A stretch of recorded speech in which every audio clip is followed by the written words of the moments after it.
Welcome, deep divers. Have you ever stopped to think about, the absolute peak of human performance, that almost mythical quest for strength where athletes seem to push right past what we think is possible? Oh, absolutely. And how sometimes a training method comes along well, it's more than just exercises. It becomes a whole philosophy, almost a way of life that just carves out champions. And completely redefines the limits of a sport, right? Exactly. These aren't just routines that fade away. They're these unyielding, almost Spartan approaches. They forge legends, leave a real mark. They really challenge our whole understanding of adaptation and, human potential. And that is precisely what we're plunging into today. The legendary Bulgarian method in weightlifting. Now, if you've spent any time in strength training circles, you've definitely heard the name. It's kind of whispered about, with this mix of reverence and maybe a little bit of awe. Yeah, it's known for being extreme, uncompromising in its approach. But more importantly, it's known for the results. The undeniably historic, utterly dominant results it produced on the world stage. And that's our mission today, isn't it? To go beyond just the surface level. We're here to understand not just what the Bulgarian method demanded, because it demanded a lot, right, but why it became such a defining, almost revolutionary force in weightlifting history. We'll dissect its core principles, that really, really demanding daily structure athletes live through, the iconic figures it shaped, and the intense reality behind its unprecedented success. And we're drawing all this directly from the comprehensive source material you've shared. And for this particular deep dive, it feels really fitting that we're actually recording this from KPP Team's studio. It's a place that actively continues to honor and share that incredible legacy of Bulgaria's weightlifting excellence. Yeah, it really connects what we're talking about today to the living history of this fascinating method. It feels right. Okay, so let's start where it all began, with the visionary himself. At the absolute heart of the Bulgarian method, there's one central figure. Ivan Abadjiev. The name is synonymous with the system. Exactly. Our sources don't just call him a coach. They use terms like architect, the father of the modern Bulgarian weightlifting dynasty. Just how big was his impact? Oh, it was seismic, truly. Abadjiev wasn't just coaching a few winners. He's credited with producing dozens of world and Olympic champions. It's just a remarkable feat. Yeah, it led to him being pretty much universally declared the coach of the 20th century. And to put some numbers on it, his methods brought Bulgaria something like 79 European titles, 59 world titles, and 10 Olympic titles. That's staggering. It is. And beyond the medals, his athletes racked up over 450 world record improvements. Think about that for a relatively small nation. Is this unparalleled period of just sustained dominance on the international stage. It completely reshaped the sports landscape. Utterly. A level of consistent success that was just unheard of before.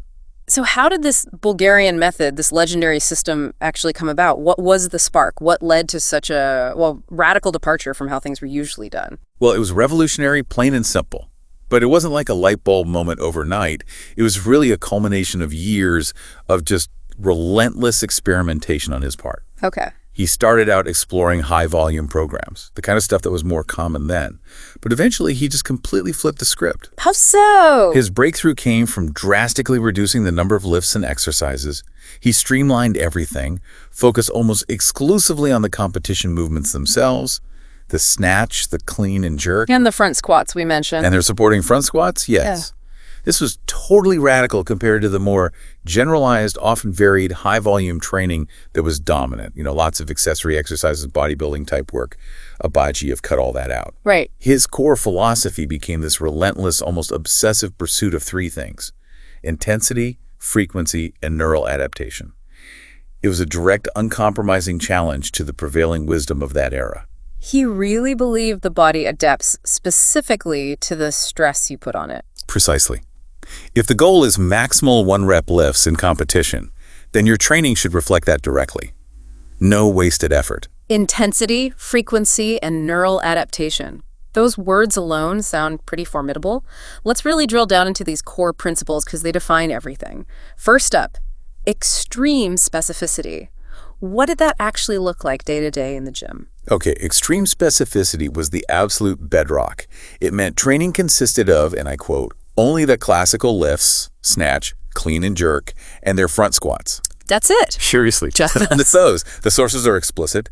No unnecessary accessory work, no bodybuilding, no machines, no fluff. The guiding principle was crystal clear. You train how you compete. If it wasn't directly part of the snatch or clean and jerk? It was ruthlessly eliminated. It wasn't about building some broad general base of strength. It was about stripping away everything considered non-essential, focusing all that energy, all that adaptive capacity on honing the precise movements needed to lift maximal weight on the platform.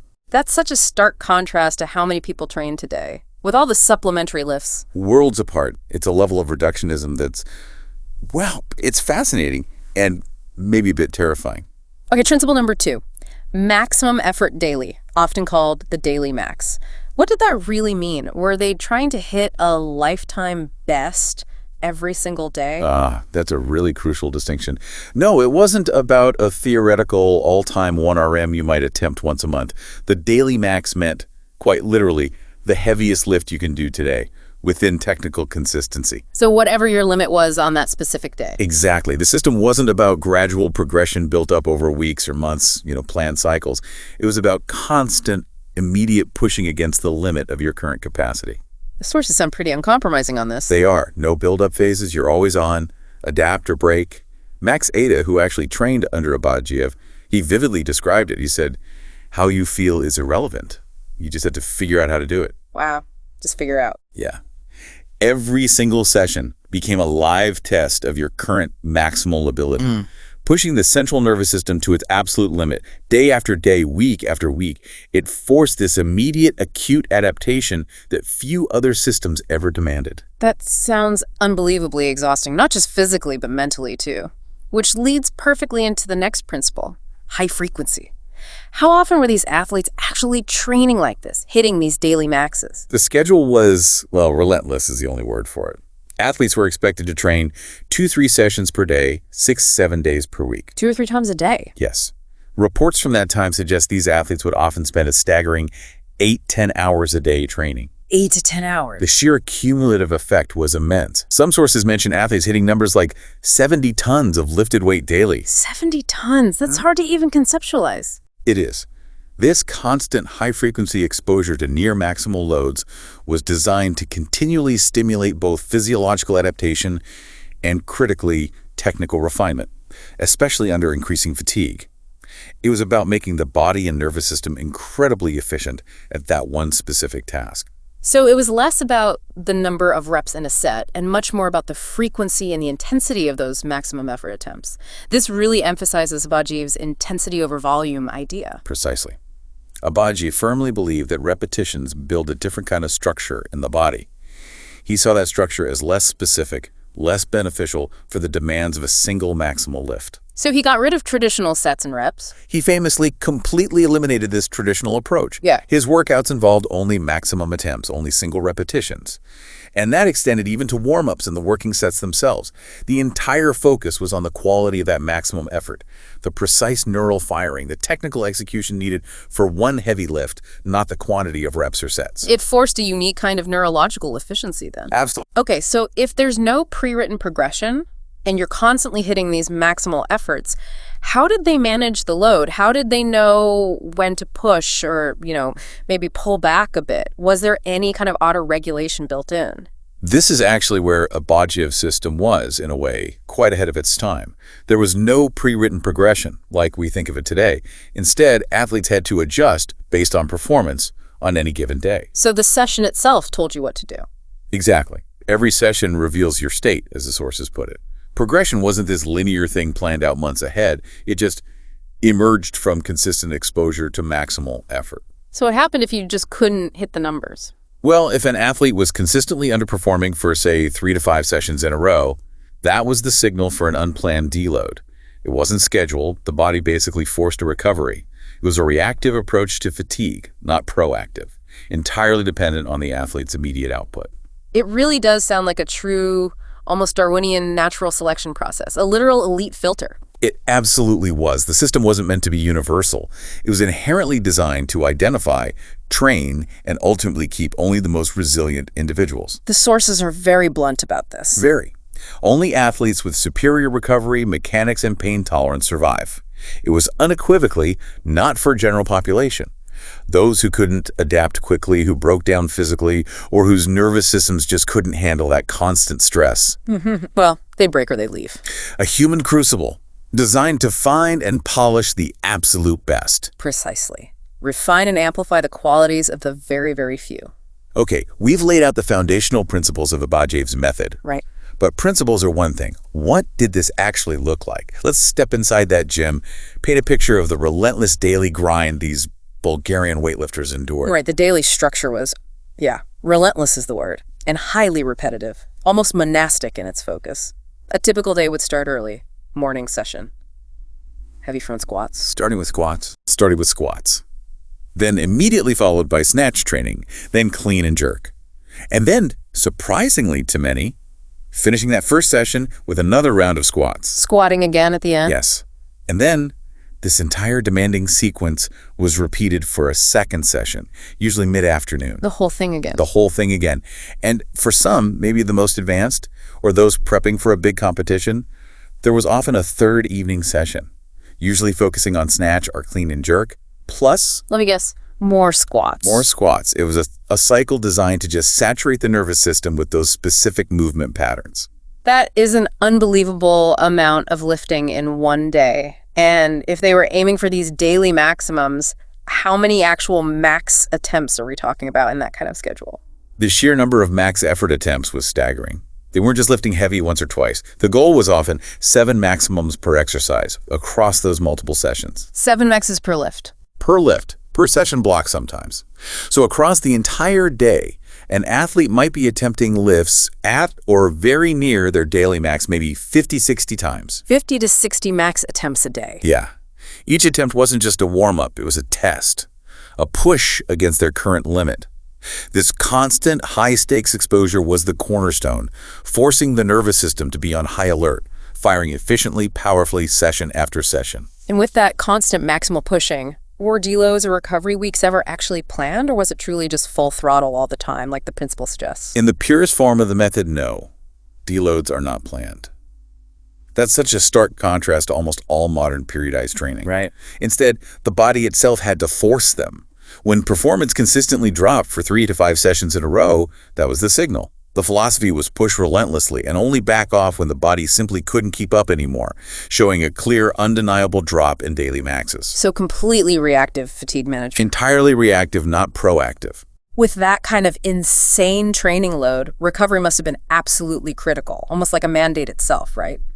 How did Abadjiev make sure his athletes could actually recover enough to keep going? Recovery was treated with the exact same stringency as the training.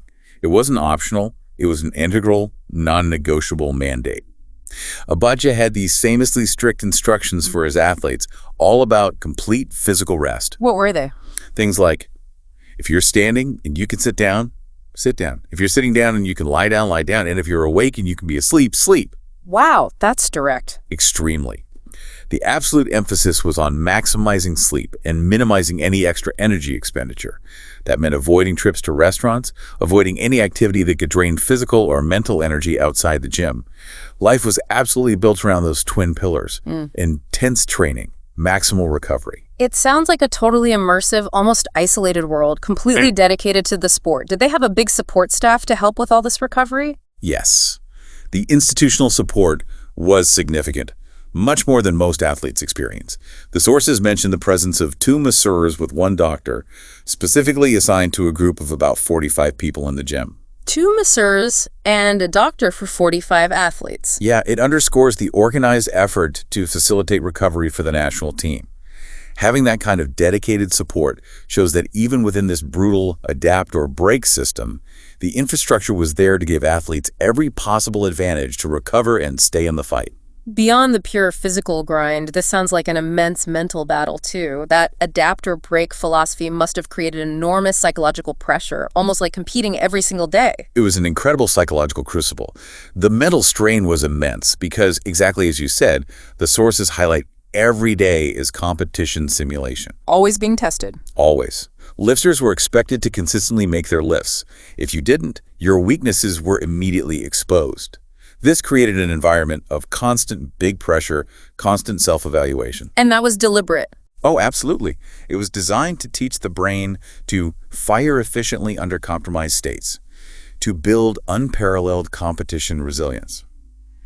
Athletes were essentially conditioned to suppress the pain, even to train because of the pain, not just despite it. It forged this unyielding mental toughness that was arguably just as crucial as their physical strength. I've heard this anecdotal term kushka linked to the system. Something about athletes slacking off. What's that about? Ah, yes, kushka. It's quite telling. It referred to lifters who, under that immense pressure and relentless strain, would try to slack off or even fake lifts when the coach wasn't looking directly at them. Really? Faking lifts? Apparently so. It's an anecdote, but it powerfully illustrates the sheer mental and physical toll. Even in a system designed for the absolute toughest, it shows the human cost, the desperate measures some might resort to just to cope with that intensity and the constant demand for peak performance. And that kind of monotonous, always high-intensity structure, must have led to some real unpredictability in how an athlete felt or performed day to day, right? Seems hard to maintain a steady sense of progress. It absolutely did. The sources acknowledge this directly. That monotonous, high-intensity structure led to significant unpredictability of your readiness from one day to the next. Performance swings. Big time. Performance could fluctuate widely. Athletes would have these significant swings in their daily maxes, sometimes hitting new highs, other times struggling with weights they'd handled easily just days before. This fluctuation was just part of the system's reality. It forced athletes to adapt to their current capability right then and there, not some pre-planned number. Okay, so this incredibly intense, highly specific, almost brutal method led by Abadjiev, it clearly produced results on a scale rarely seen. How did Bulgaria, relatively small country, manage to become such a dominant force in global weightlifting? Bulgaria's rise was truly phenomenal. It was remarkable for a small country to not just compete with, but effectively overtake the Soviet Union, which had been the undisputed powerhouse for decades. How do they manage that? Well, the secret wasn't just the training method. It was also this systematic, almost industrial approach to finding and developing athletes. They had a system for identifying talented youngsters at an early age all across the country. A scouting network. Essentially, yes, and channeling them into a network of 10 specialized schools for elite coaching. Those who kept progressing moved through this meticulously structured national program, feeding directly into the top national team. It was this combination systematic talent ID and development, plus Abadjiev's unique method that led to that period of sustained, staggering success. And the numbers, the champions, they really do speak for themselves. They absolutely do. The system, under Abadjiev, produced over 37 world champions and 12-plus Olympic medalists. It wasn't just winning a few medals. It was, as the sources put it, about domination through methodology, fearlessness, and precise coaching, a national project aimed at total excellence. Let's talk about some of these champions, these iconic figures who didn't just survive the method, but thrived, achieving things that are still talked about today. Who were some of the early stars, maybe around those big Olympics in Munich 72 and Moscow 80? Okay, among the early pioneers who really showed the method's potential, you have Naim Süleymanoğlu. He was the first Bulgarian double Olympic champion in weightlifting, winning gold back-to-back in 72 and 76. Known for ultra-precise technique, a real hallmark of the Bulgarian school. Right. Jordan Bykov was another key early founder, an early pupil of Abadjiev.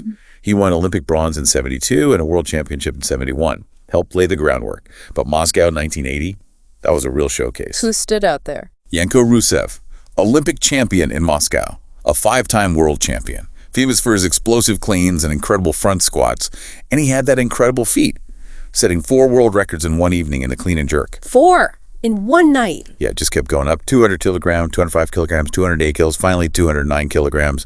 Just an astonishing display of adaptation and will right there on the platform. Unbelievable. Then there was Blagoyev, Olympic silver at 80, 3-time world champion, 81, 83, considered arguably the best snatcher of his time, flawless technique. And Ivan Zlotov, also an Olympic champion at 80, 5-time world champion, described as a complete lifter with perfect style. He was undefeated internationally for years, even won the overall World Cup in 86. These guys weren't just strong, they were technically brilliant, a direct result of that specific, repetitive training. Those are incredible names and performances. Rusev's 4 records. Wow. How did this dominance continue into the mid-80s? Did they keep producing these titans? Oh, absolutely. The mid-80s just cemented Bulgaria's position as the world's weightlifting superpower. You had figures like Mikhail Petrov emerge, world champion in 85, known for his precision and consistency. But maybe the most famous wonder boy to come out of Bulgaria then was Naim Süleymanoğlu, born Naim Süleymanoğlu. Ah, the pocket Hercules. That's the one. His talent was just off the charts. Even at 17, he'd already broken 2 world records in '84. He later competed for Turkey, of course, and became this global icon, won 3 Olympic titles, 7 world championships, set 46 world records. 46. And he was the first lifter to clean and jerk 3 times bodyweight, just pure specific strength. Anyone else from that era? Definitely. Antonio Krastsev. He set that then world record snatch at 216 kilograms in 1987, also won 2 world and 2 European titles. Alexander Varbanov held world records in the clean and jerk in total in his class in '88, got an Olympic bronze, and Borislav Gidikov won Olympic gold in '88, setting a new Olympic record snatch of 167.5 kilograms, just wave after wave of dominance. And the system's influence clearly went beyond Abadjiev's direct coaching, didn't it? Some lifters carried that foundation forward, even when competing for other countries. Absolutely. The training they received was so fundamental, its effects lasted. Look at Sevdalin Marinov, Olympic champion, '88, 3-time world champion, or Ivanov, Olympic champion, '92, 3-time world champion. His lifting style was always described as textbook Bulgarian perfection, just clean, efficient technique. Right. Then you have Nikolai Peshelov, won bronze for Bulgaria, '92, then later Olympic silver, '96, gold 2000, and bronze '04, competing for Croatia. A clear testament to his Bulgarian roots. Same with Halil Mutlu, born Halil Aliyev in Bulgaria, also competed for Turkey, won 3 Olympic golds, '96-04, and was a 5-time world champion. Incredible career. And Milan Dobrev, he won Olympic golds in 2004, which was significant. The first Bulgarian male Olympic champion after 20 years. Showed the system's influence continued well into the new millennium.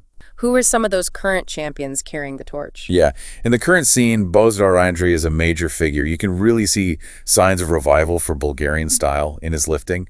He's a multiple European champion and a world bronze medalist, bringing that classic blend of power and precision. And Carlos Nassar?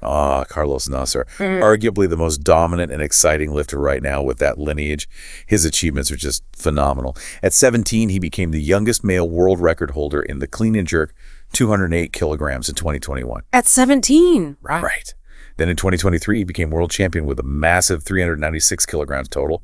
That included new world records in both lifts, 174 kilogram snatch, 222 kilograms clean and jerk. He's also a multiple European champion. These guys really show that commitment to excellence, that pursuit of absolute strength through disciplined, high-intensity principles is still thriving in Bulgaria. Okay, so we've covered the principles, the daily grind, the amazing champions. But what were the other factors, the sort of underlying ecosystem that allowed this extreme performance and dominance to happen? Let's start with that elite filter concept again. Who are these extraordinary people who actually survived and thrived? This is really insightful, I think. The Bulgarian method wasn't just training. It was, like you said earlier, a human crucible. It wasn't designed to make athletes tough. It was designed to brutally filter out anyone who wasn't already incredibly resilient physically and mentally. How it's selected for toughness. Massively. The sources describe these individuals as insanely tough people, often coming from challenging backgrounds, sometimes described almost as thugs or at-risk youth from small villages. They were inherently fighters, people who couldn't be scared of things. That psychological trait was crucial for enduring the relentless demands. So the system didn't create them, it found them and refined them. Exactly. It amplified the inherent, almost superhuman qualities of an incredibly rare few who already had this extraordinary capacity for resilience and tolerating pain. That really deepens the elite filter idea. It wasn't just physical. Which brings us to another hugely powerful factor the sources highlight: motivation. Specifically, the socioeconomic context. Lifting themselves and their families out of poverty seems absolutely critical. This is profound and probably often overlooked. For many of these young athletes, being successful in weightlifting was one of the very few ways a person could get his or her family an above-average life. It was a direct path out. A tangible, direct pathway to a better life, socially and economically, for their whole family. This created an incredibly hard and crucially almost impossible to replicate mindset. Their drive went way beyond just wanting to win medals or achieve personal bests. It was almost existential. It was a deep-seated need to improve their lives, their families' lives. That provided this unyielding, almost visceral motivation to push through unimaginable pain, fatigue, monotony. It turned extraordinary effort into an absolute necessity. Okay, so you have these inherently tough individuals driven by this incredibly powerful motivation. Then there's the training environment itself, this totally immersive, dedicated world. Absolutely. The environment was completely different from anything like recreational training. Athletes lived together, ate together, trained together. It was a full-time training camp, basically. A bubble? A total bubble. Life revolved around the sport. The system demanded that their life fit into it, not the other way around. That meant absolute routine, massive calories to fuel everything, and a non-negotiable 10 hours of sleep every night for recovery. And the resources were there too. Yes. Extensive resources were integrated. Things like massages twice a day, readily available physio. These were common luxuries, rare even in elite pro sports today, let alone back then in many places. This total control over their environment and resources was fundamental to sustaining those extreme demands. That complete control is a unique foundation. Now, this next factor, it's a critical part of the system as presented directly in the source materials you shared.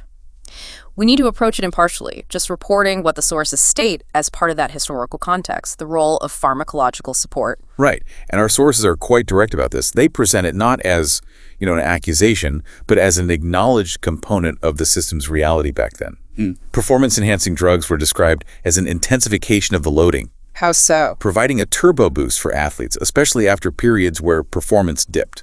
And critically, significantly increasing their ability to recover from those brutal daily demands. The sources mention specifics. One source details a 40-day window for drug use leading up to competitions. During that specific period, there was apparently a doubling of the efforts. Training became maximum, an all-out thing. A level of intensity and recovery that the sources clearly state was enabled and amplified by that pharmacological support. There's a specific account from Valentin Krastsev mention. What does his experience show? Yeah, Krastov's documented experience gives a striking personal insight. After starting steroid use, he reported this remarkably rapid, dramatic increase in strength. His snatch jumped from 160 kilograms to 180 kilograms, clean and jerk from 180 kilograms to 220 kilograms in just 12 weeks. Huge jumps. Massive. He eventually hit 200 kilogram snatch, 250 kilograms clean and jerk in training. But, and this is important, this huge strength gain came with severe side effects that he described himself, like cola-colored pee and seeing spots. It clearly illustrates both the intensity of the support and its physiological consequences as experienced by the athletes themselves. And what about Abadjiev himself? What was his stance according to the sources? Well, the sources indicate that Abadjiev was not afraid to talk about this drug use.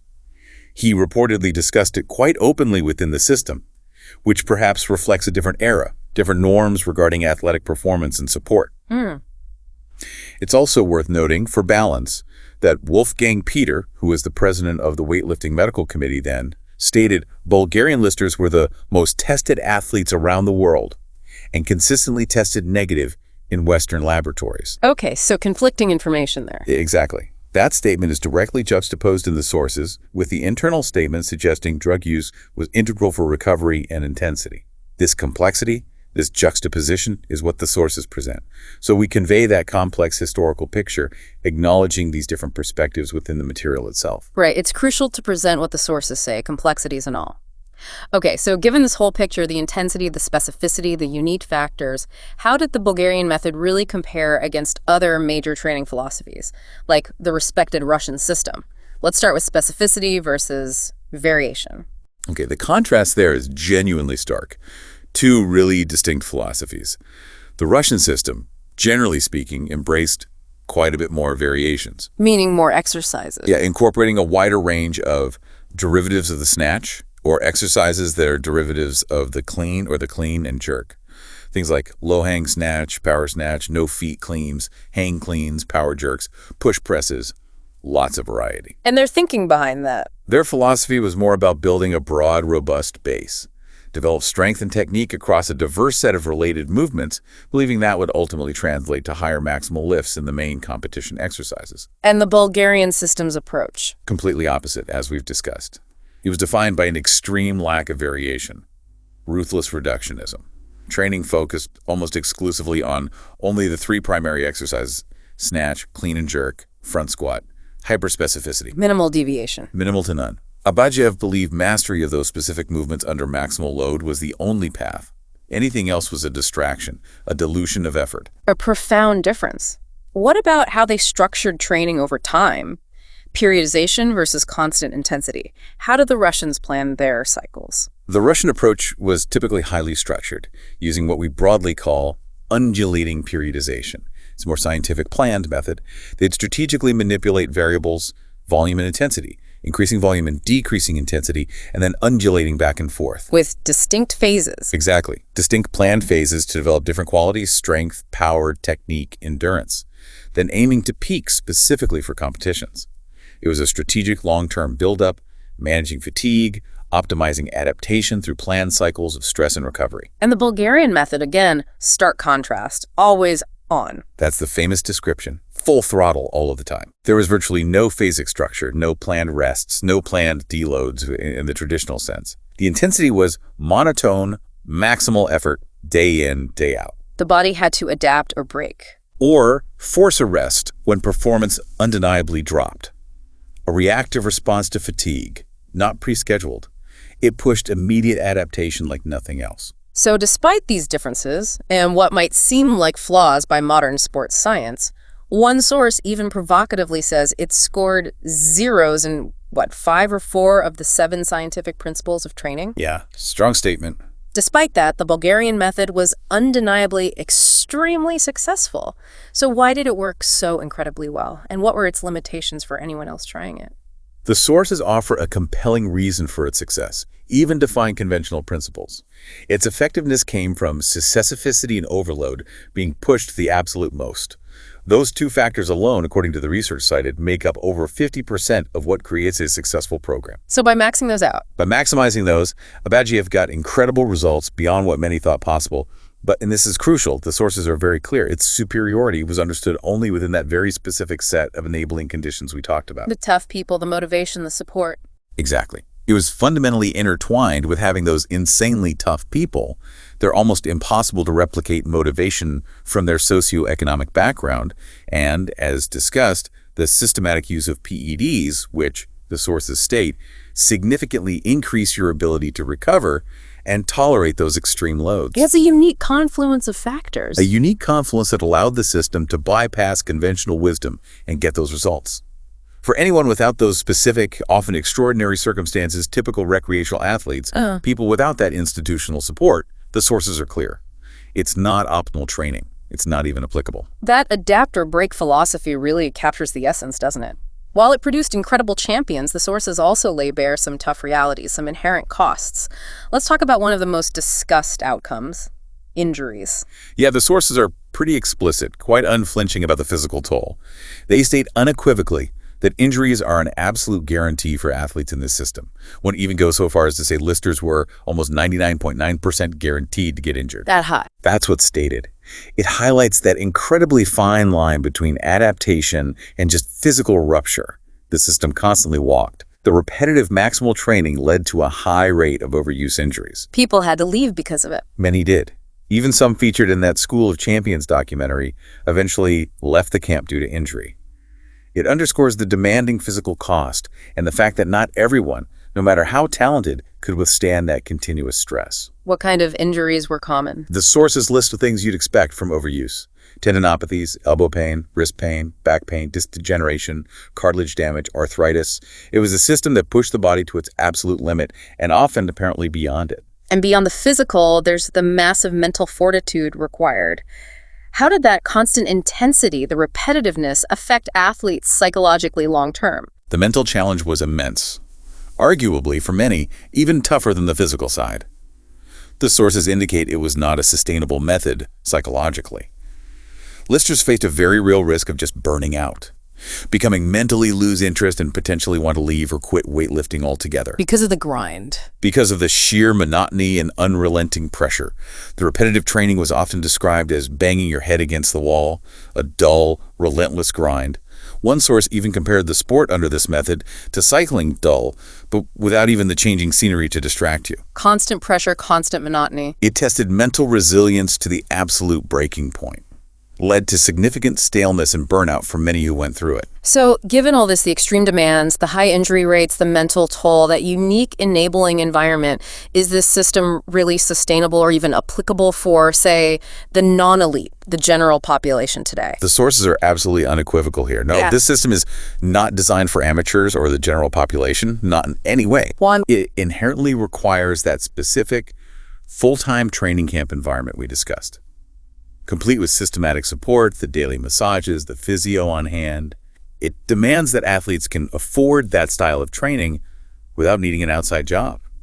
Weightlifting has to be their entire life, their livelihood. Which makes it pretty much impossible elsewhere. Largely inapplicable for Western countries with decentralized sport systems, different economic realities, and certainly inapplicable for anyone trying to balance serious training with a job, family, or any other life commitment. Yeah. It was uniquely tailored for a very specific type of athlete in a very specific, historically unique, resource-rich, and intensely motivating environment. Right. So despite all that intensity, the harsh realities, those very specific conditions, Abadjiev's vision and the Bulgarian method undeniably left this huge transformative mark on weightlifting. What's its enduring impact on the sport, on how we think about performance? The impact is profound, definitely far-reaching. Despite the controversies, the challenges of its extreme nature, Abadjiev's method truly redefined the limits of human performance in strength sports. It still stands as a legendary paradigm, constantly referenced, debated in strength circles even today. A testament to his vision. His legacy, as the sources put it, is a powerful testament to the power of thinking outside the box, unwavering belief, and a truly relentless pursuit of greatness. It fundamentally changed how many people viewed the potential for human strength and adaptation. It proved that a hyper-focused, high-intensity approach could get results people previously thought were impossible. It's clear the full-blown method isn't for everyone, maybe almost no one outside that original context. But can the core principles be applied selectively today? Are there, Bulgarian light ways for dedicated amateurs to use some of its power? Absolutely. And this is where its enduring genius kind of shines through. It offers valuable lessons we can adapt. The core principles can be selectively applied by high-level amateurs, self-coached athletes who don't have that full-time camp luxury. How does that work? It's about taking the logic, the philosophy, intensity, specificity, frequency, and intelligently scaling it, fitting it to a different lifestyle, different resources, working smarter with those principles, not just blindly copying the whole brutal package. Okay, so what are some key adaptations? If someone wanted to integrate these principles without the unsustainable intensity. Okay, key adaptations. You could still use the daily max logic, but maybe with less frequency, say once a day instead of 2 or 3 times. Still finding today's max, but less often. Right. The focus stays intensely on technique under fatigue. Realizing perfect form isn't just for when you're fresh. You'd consciously replace volume with intensity exposure. Fewer total reps, but more of them are maximal or near maximal. Makes sense. A practical tip is training the classical lifts at least 4 a week to keep the frequency up without totally overwhelming yourself. And that counterintuitive tip, squat after lifting, not before. Use the heavy squats to tax the system after the main lifts. Interesting. What about assistance work? Drastically cut it. The recommendation is cut assistance work by 90%. Focus only on things that directly, clearly contribute to the snatch and clean and jerk. And tracking, deloads. Definitely log daily maxes, track patterns to see how you're responding, gauge your readiness, and crucially, keep that reactive deload idea. Deload only when performances drop 3-5 sessions in a row, not on a fixed schedule. That's really practical advice. Could you maybe sketch out what a sample Bulgarian light week might look like for someone serious but not professional? Sure. A possible modified template could be Monday, Tuesday, Thursday, Friday, you do snatch, clean and jerk, and front squat. Work up to a daily max in each. Then maybe follow with a few back-off singles or doubles, still heavy, to reinforce the movement. 4 heavy days. What about the other days? Wednesday and Saturday could be lighter technique work, maybe 70–80% of max, focus purely on movement quality, no maximal loads. Then Sunday is full rest, or maybe some active recovery jumps, mobility like bar work, just to stay loose. So still prioritizing frequency, intensity, specificity, but making it manageable. Exactly. It still hits the core principles without the overwhelming daily demand of the original system. In this modified approach, it's really for those who have lives outside the gym but still want serious gains. Precisely. It's tailored for those who have life outside training, often self-coached, who want elite gains but not elite sacrifice.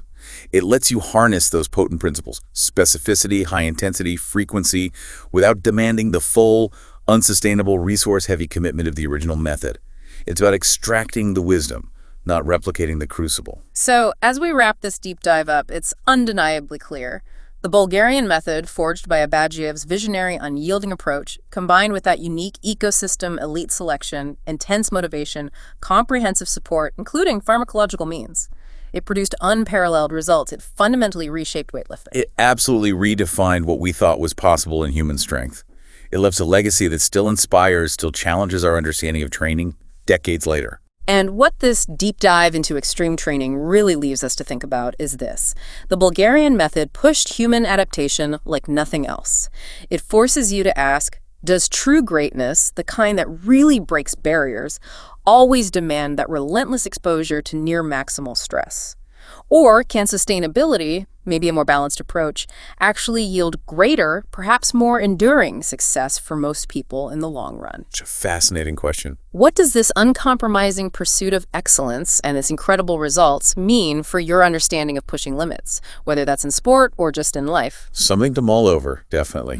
We encourage you to reflect on how these principles might or might not fit into your own pursuits, and to keep joining us as we dive deep into complex topics. Thank you for joining us on The Deep Dive. We'll see you next time.